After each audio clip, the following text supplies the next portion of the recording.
दोस्तों हम एक बड़े ही इंटरेस्टिंग सफर पर निकलने वाले, साइंस के सफर पर निकलने वाले, और इस टॉपिक का नाम होगा इलेक्ट्रोमैग्नेटिज्म। यकीन मानिए जब ये टॉपिक खत्म होगा ना, आपको बहुत मजा आएगा। ठीक है, तो चलिए शुरू करते हैं। कभी भी कोई भी टॉपिक जब आप पढ़ रहे हो तो बेसिकली कुछ सवाल कीजिए अपने आप से, टीचरों से, बड़ों से कीजिए कि क्यों पढ़ें, ऐसा क्या है इसमें, इसका क्या फायदा है हमारे लिए, क्यों पढ़ें, है ना। और वही क्वेश्चन सॉल्व करने का हम कोशिश करेंगे।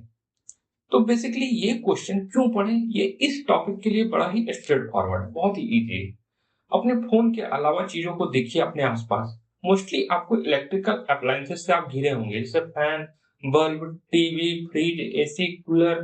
मोस्टली बहुत सारे इलेक्ट्रिकल अप्लायंसेस ऐसे हैं जिससे हम घिरे हुए हैं। ये किसकी देन है?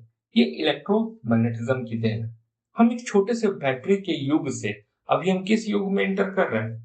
आर्टिफिशियल इंटेलिजेंस का दौर स्टार्ट हो रहा है, इस युग में हम पहुंच गए। ठीक है, इसमें सबसे बड़ा योगदान इलेक्ट्रोमैग्नेटिज्म का है। साइंस ने अगर सबसे ज्यादा जिस टॉपिक ने हमें कुछ दिया है, उस टॉपिक का नाम है इलेक्ट्रोमैग्नेटिज्म। ठीक है, दूसरा सवाल कि अभी हमें मालूम है कि इलेक्ट्रोमैग्नेटिज्म ने हमें क्या दिया, इसका हम फायदा देख पा रहे हैं। ठीक है, लेकिन आज से अगर 200 साल, 300 साल अगर हम पीछे जाएंगे, तो ऐसा थोड़ी ना होगा कि उस दौर में बैटरी होगा या उस दौर में पंखे होंगे या टीवी होगा, नहीं होगा ना। तो उस समय लोग कौन से क्वेश्चन को सॉल्व करने का कोशिश कर रहे थे कि हम यहां तक आ पहुंचे।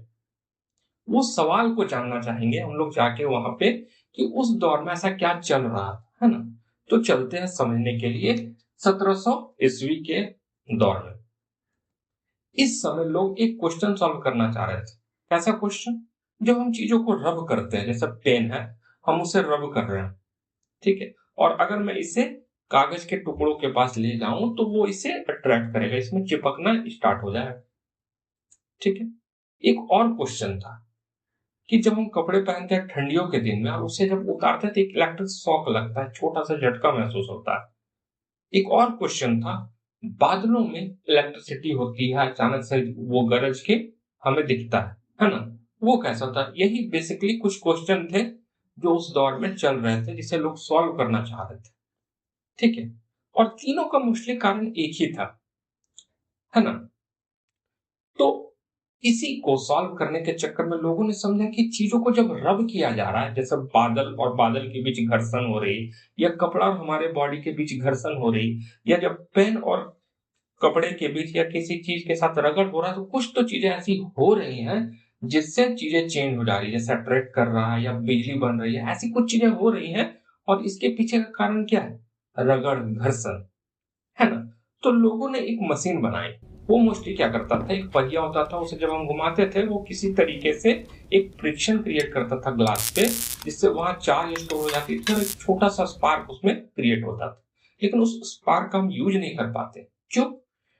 जब भी आप एक बार घुमाओ, कुछ बार घुमाओ, तो वो कुछ स्टोर होता था, और एक ही बार में झटका या स्पार्क क्रिएट करके वो खत्म हो जाता था। अगर आपको फिर से स्पार्क चाहिए तो आपको फिर से घुमाना पड़ेगा। इसी का एक और अपग्रेडेड वर्जन बना 1745 ईस्वी में। ये जो मशीन बना था उसका नाम रखा गया लेडन जार। ठीक है, लेडन जार क्या था?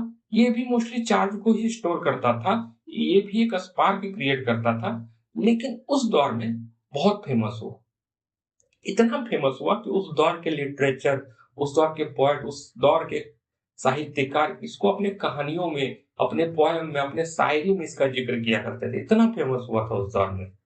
ठीक है, लेडन जार जब हम कैपेसिटर पढ़ेंगे ना, वहां भी हम लेडन जार को हम देखेंगे, पढ़ेंगे, समझने की कोशिश करेंगे कि वो क्या था। उसके बाद हम आ जाते हैं 1780 के दशक में।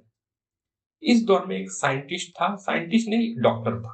उसने एक मेढक को लिटा दिया, और मेढक क्या था, मरा हुआ था। और उस पर जब उसने दो प्लेटों को, कॉपर और जिंक की प्लेटों को सटाया, तो उसका पैर थोड़ा सा फड़फड़ाया, ऐसा कि उसमें जान आ गया, है ना।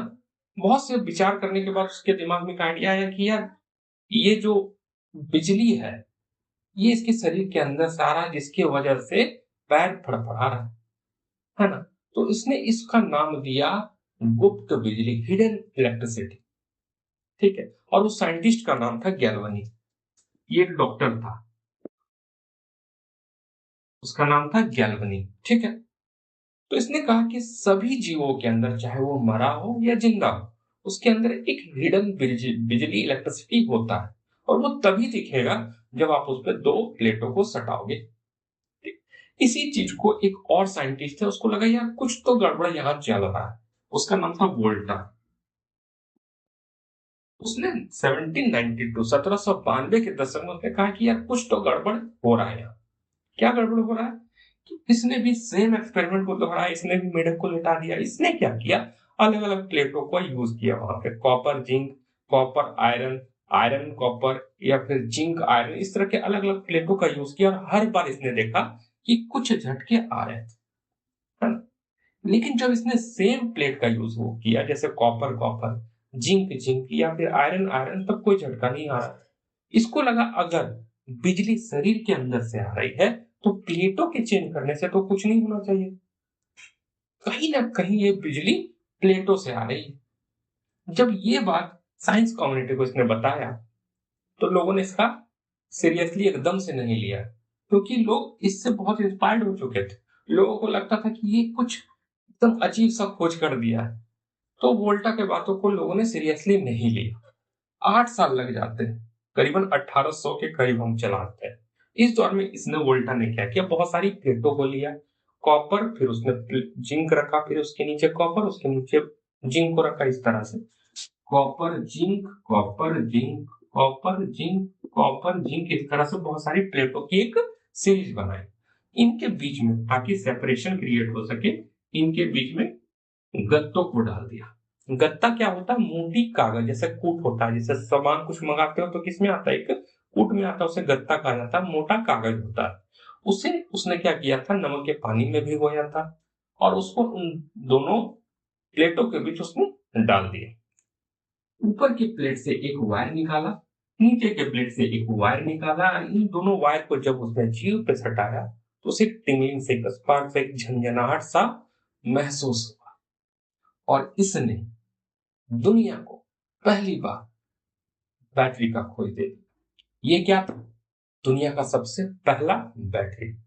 दुनिया का सबसे पहला बैटरी का आविष्कार हो चुका था, किसके द्वारा, वोल्टा के द्वारा।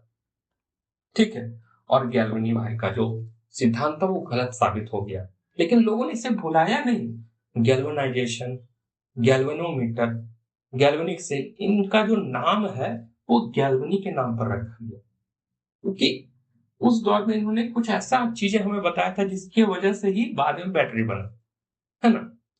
तो जब बैटरी बन गया, ध्यान दीजिएगा हम कहां से शुरू किए थे। हमारा क्वेश्चन था कि चीजें जब आपस में रगड़ होती हैं, रब होती हैं, फ्रिक्शन होती हैं, तो क्या ऐसा होता है, चीजें आपस में अट्रैक्ट होती हैं या स्पार्क क्रिएट होने लगता है। वहां से हमने चीजों को स्टार्ट किया था, और हम कहां पहुंच गए, बैटरी का खोज तक पहुंच गए।